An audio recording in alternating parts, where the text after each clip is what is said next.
Happy Monday. It's a glorious Monday. Um, it's kind of cloudy, but it's kind of sunny outside here in Austin. The temperature is feeling really nice. That's what I love about Texas winters and fall. Hopefully everyone had an awesome weekend. I did. Uh, Made some progress on my shed. Posted it to my Twitter if you want to see pictures. But with that being said, we're going to be talking about, I don't know if this would be corruption, but maybe symbolism or maybe, I don't know, statusism. But a police chief in Tampa is resigning. Now, of course, this story is from CNN, only because that's where I got the story from. Tampa Police Chief Mary O'Connor resigns after flashing badge and asking to be let go from a traffic stop. That in itself is wrong. Any police chief is not above approach, and if they're breaking the law, whether it's an infraction or not, they should be held accountable. Just because you're in law enforcement doesn't mean that you get a free pass. Like I said, I backed the blue, but I got conditions. Let's go ahead and see what the CNN story has to say. A Florida police chief who flashed her badge and asked to be let go from a traffic stop has resigned, Tampa officials said Monday. Tampa Mayor Jane Castor has requested and received a resignation of Police Chief Mary O'Connor following the completion of an internal affair investigation into a recent stop involving O'Connor. According to a statement from the mayor's office, Assistant Police Chief Lee Bearclaw will serve as interim police chief, the mayor said, and I would expect that person to be the next police chief unless they got another direction that they're going. O'Connor was put on administrative leave after body cam footage was taken from the traffic stop last month revealed that she told a sheriff deputy that she was hoping that you'll just let us go tonight and showed her badge. CNN has reported O'Connor was a passenger in a golf cart that was pulled over for driving on the road without a license plate tag, according to the footage, November 12th incident of the Pinellas County Sheriff Office. As the deputy explained why the couple was stopped, O'Connor asked if the deputy's body cam was operating and then identified herself as the Tampa police chief. She then asked him to let her go and showed him her badge. Just because you have a badge doesn't mean you get a free pass. O'Connor apologized to the deputy and then gave her business card. If you ever need anything, call me. Seriously, she said. O'Connor and the deputy thanked each other for their services and the couple was allowed to leave. The mayor admonished, I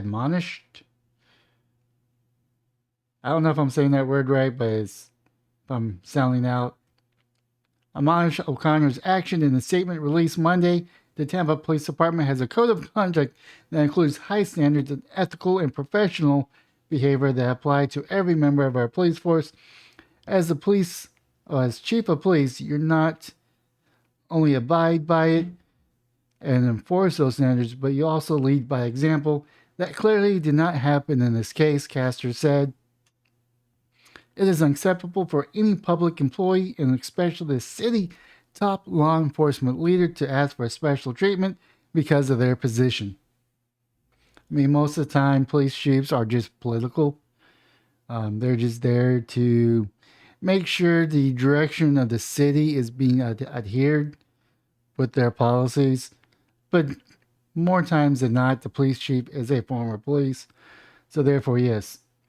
O'Connor was sworn in as Tampa police chief in March.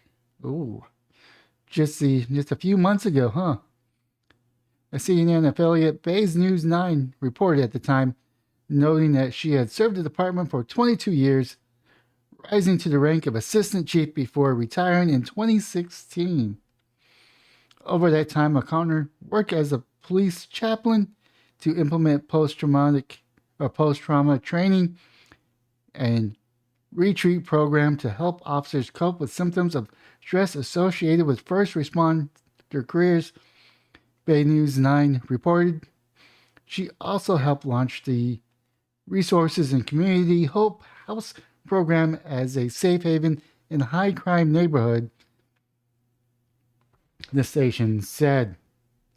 She also served as an instructor at the FBI Law Enforcement Executive Development Association.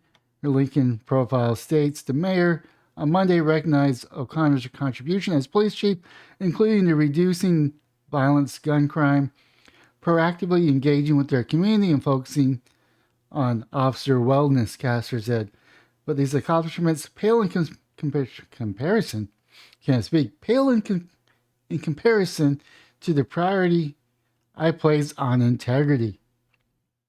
On Monday, the resignation letter O'Connor wrote that she would never want my personal mistake to stand in the way of progress. I have made a mending relationship between the police department and the community, so for that reason I am resigning. The mayor expects the national search to hiring process for the new Tampa police chief to take several months, she said. The interim chief Barakal, we have a thoughtful and highly regarded leader in progressive policing. What does that mean, progressive policing? Is that the same thing here in Austin where you literally have to kill someone in order to get arrested and maybe charged and maybe you could get a plea deal down to manslaughter and then you get community service with your record expunged because it was just a mistake? Is that the type of progressive policing that you're looking for, where you look the other direction, where actual crimes, where if you actually arrest them, you could set an example towards the other criminals, or even change the direction of that particular person for the better, saying that actions have consequences?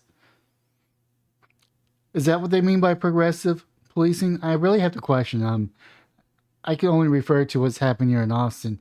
But whenever I see progressive policing, I think it's not going to be policing, which means that they're going in a very liberal direction where people just make mistakes. They shouldn't be held accountable. But in return, this person made a mistake and you're holding her accountable. I don't know. It's just, I have some regressive trauma living here in Austin in the direction that we're going. So that could be mean something else. I mean, I don't know. Castor said, I'm grateful that he can hit the ground running and continue working with our community to keep our city safe. Now, if he keeps on going on the projection that is favorable for the mayor, chances are that person will be hired, unless they're looking for a diversity hire, because they got to meet certain standards that they project onto themselves to say, look at us. We have the first ex-police chief, whether it's transgender, female, person of color, it doesn't really matter. I mean, I think it was a mistake, and I don't think she probably should have been fired.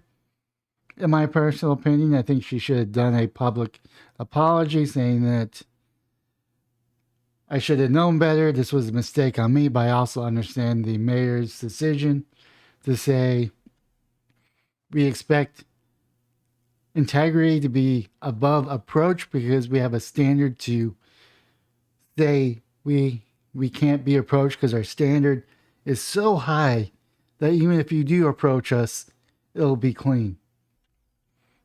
But I don't think you're going to find that type of record on any police chief. I think they all have some skeletons in their closet. I don't know. This is one's where I'm kind of torn on. I kind of see the mayor's point of view, but I honestly understand the former police chief. Like, she worked this hard.